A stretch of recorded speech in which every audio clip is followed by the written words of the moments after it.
Hello guys, how you doing? I want to share something with you quickly. I was watching this video on YouTube, this pastor from Nigeria, and he was talking about the power of night prayer. And it just caused me to reflect on my childhood days. And many of us as Jamaican would remember when our parents would say a prayer and go to bed.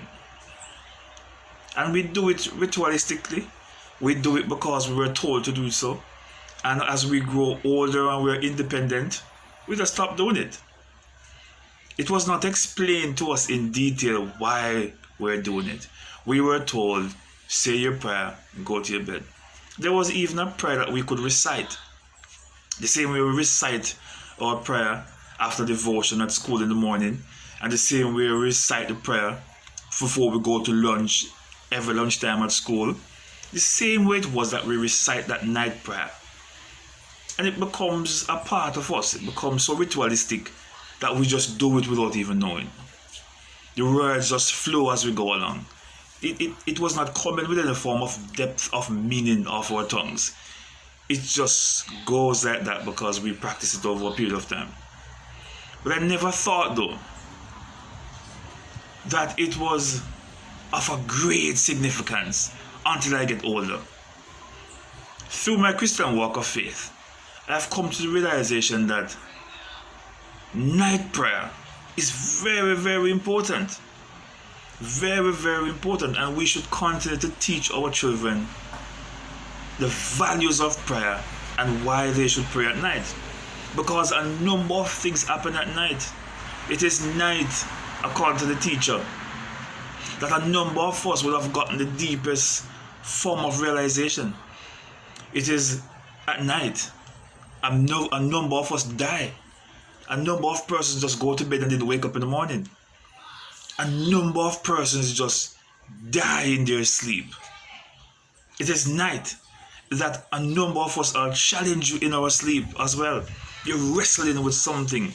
No one physically is holding you down, but you're there in your sleep, you're wrestling. Have you ever witnessed that before? For yourself or with someone beside you who was just trying to do something and they can't. They were restricted, they were restrained by some spirit. No one physical was holding them. And I myself can testify that I have been held down in my sleep before. Wanting to speak and you can't speak. Wanting to shout out for help and you can't. You're restrained. And that was all spiritual. And that happens at night. And so I think that at nighttime, there's a movement of the spirit. There's a movement that can be life-changing, and it can also cause death at nighttime. And I think that we should continue to teach our children to pray before they go to bed, asking God for their covering. And we as parents must continue to pray, not only for our children alone, but for all the children in our community and by extension our country. We must. Some persons only pray for the children alone, but we can't afford to do that. We have to pray for all the children. And you know I'm a children's advocate already. So I'm going to say that we should pray for all children because they are all precious in the sight of the Lord. So continue, parents, to teach your children to pray. And I'm not saying it because for saying sake, because I am also teaching my daughter to pray at night. Yes, I mean, the prayer is a little bit, on and off, over here, over there. Not really so concentrated on the things that are important, but at least she's getting the concept of prayer. And as she grows older, then she will start to speak to God directly for things in the physical environment, things that are present and things that are realistic.